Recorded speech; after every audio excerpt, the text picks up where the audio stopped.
Ready to explore and reveal? Dive into today's question and uncover the answers together.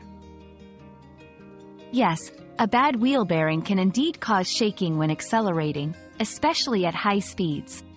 The shaking is due to the loss of stability in the wheel caused by the failing bearing, affecting the smooth rotation of the wheel. This can lead to vibrations that resonate through the steering wheel or the vehicle's body. If you notice such symptoms, it's crucial to have the wheel bearings inspected and replaced if necessary to ensure your vehicle's safety and optimal performance. Your daily dose of discovery ends here, but the journey of learning never stops. Subscribe and join us again for more answers tomorrow.